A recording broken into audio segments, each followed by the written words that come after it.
ಶುಭ ಸಮಾರಂಭದಲ್ಲಿ ಇಡೀ ದೇಶದ ಎಲ್ಲ ನಾಗರಿಕರ ಗಮನಕ್ಕೆ ಮತ್ತು ಇಡೀ ದೇಶದಲ್ಲಿ 78 ವರ್ಷಗಳಿಂದ ನಮ್ಮಿಂದ ಆರಿಸಿ ಬಂದವರು, ಈಗಲೂ ಆರಿಸಿ ಉನ್ನತ ಹುದ್ದೆಗಳಲ್ಲಿ ಇರುವವರ ಗಮನಕ್ಕೆ 1977ರಿಂದ ಇಡೀ ದೇಶದಲ್ಲಿ ಮೊರಾರ್ಜಿ ದೇಸಾಯಿ ಪ್ರಧಾನಮಂತ್ರಿಗಳಿಂದ ಹಿಡಿದು ಇಂದಿನ ಮೋದಿಯವರೆಗೆ, ಹಾಗೆಯೇ ದೇವೇಗೌಡ ಮುಖ್ಯಮಂತ್ರಿಯಿಂದ ಮೊದಲುಗೊಂಡು ಇವತ್ತಿನ ಸಿದ್ದರಾಮಯ್ಯ ಮುಖ್ಯಮಂತ್ರಿಯವರೆಗೆ ಸಾವಿರಾರು ಮನವಿ ಪತ್ರಗಳನ್ನು ನೀಡಿ ಹೋರಾಟ ಮಾಡಿ ಸುಮಾರು 47 ವರ್ಷಗಳಿಂದ ಆಗಿರುವ ಎಲ್ಲ ಕೆಲಸಗಳಿಗೆ ಎಲೆಮರೆಯ ಕಾಯಿಯ ಹಾಗೆ ಹೋರಾಟ ಮಾಡಿ ನಾನು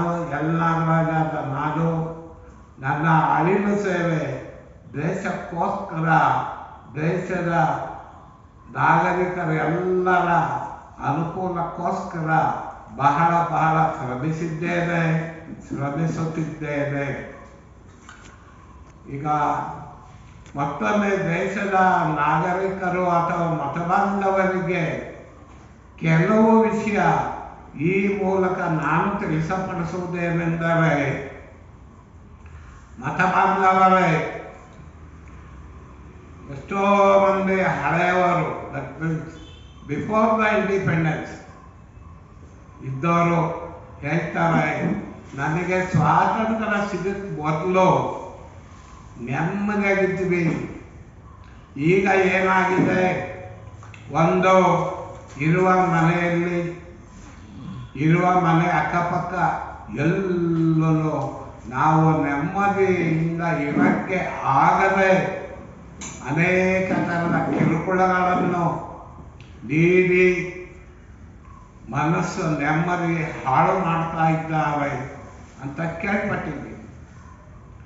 ನಾಗರಿಕರೇ, ಬಹಳ ಎಚ್ಚರಿಕೆಯಿಂದ ತಾವು, ನಾನು 8 ಬಾರಿ ಲೋಕಸಭೆಗೆ ಮತ್ತು 6 ಬಾರಿ ವಿಧಾನಸಭೆಗೆ ಸ್ಪರ್ಧಿಸಿದ್ದೇನೆ. 1980ರಿಂದ ಈಗ ತಾನೇ ನಡೆದ ಚನ್ನಪಟ್ಟಣ ಉಪಚುನಾವಣೆ ಸೇರಿ ಏನು ಕೆಲಸ ಕೊಟ್ಟರು ನಮಗೆ. ಈ ದೇಶದ ನಾನು ಎಲ್ಲಿ ಸ್ಪರ್ಧೆ ಮಾಡಿದ್ರೆ ಅಲ್ಲಿನ ವಿರೋಧಿ ಅಭ್ಯರ್ಥಿಗಳು, ಸ್ಪೆಷಲ್ ಆಗಿ ಕಾಂಗ್ರೆಸ್ಸು, BJP, JDS.